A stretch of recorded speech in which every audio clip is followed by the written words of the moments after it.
Oh, there you are. You know? That disease is a term that cannot be defined. Well, even WHO fails to do so due to its many shades, ranging from inapparent to severe cases, acute or insidious commencement, carrier states in few diseases, and many more variables. But, what if, I say diseases originated as an adaptive mechanism of body to survive? So, let's start with some mind-blowing disease histories. Why?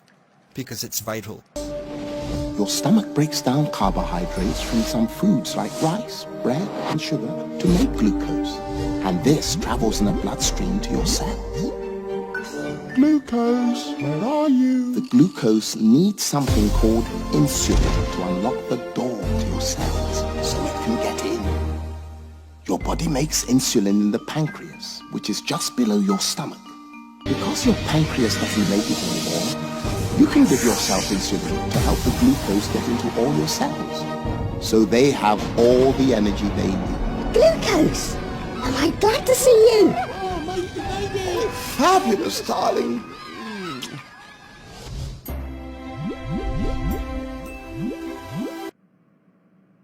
Talking of the daily schedule these days, lifestyle diseases, particularly the cases of high blood sugars in kids, also known as type 1 diabetes, has been rising like fire.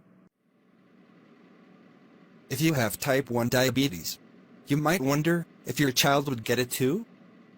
Your genes definitely play a role, but they're not the whole story. Like much in life, it's a mix of nature and nurture. Let's see what Dr. Sharon Moalem has to say over type 1 diabetes. He is an expert in evolutionary medicine at the Mount Sinai School of Medicine in New York. Thank you, Doctor, for your valuable time. I am so delighted to see someone gathering interest in evolutionary medicine. So could you elaborate on the evolutionary mechanics of type 1 diabetes? You see, archaeological evidences suggest countless people living in northern Europe about 12,000 years ago froze to death. It was a unique period in human history that forced people to adapt quickly or die. Huge drops in temperature occurred over decades. People who stayed back, as per Darwin's theory of survival, the body did undergo metabolic changes. That's interesting. As soon as the skin begins to freeze in winter, liver begins pouring glucose into the blood. This depresses the freezing point of body fluids, rather like a slushy beverage, and places a protective barrier. In fact, many of the metabolic changes seen in type 1 diabetes mirror those seen in animals that are tolerant to cold. In other words, type 1 diabetes prevented many of our ancestors from freezing to death. Yes. Most microbes, plants, and animals learned to cope with changing climates. Heard of ice wines? The grapes used are produced in cold regions, which have high levels of sugar to ward off freezing. Okay, I have yet another question. If this was all that was going on in Northern Europe, how did it turn into a global issue?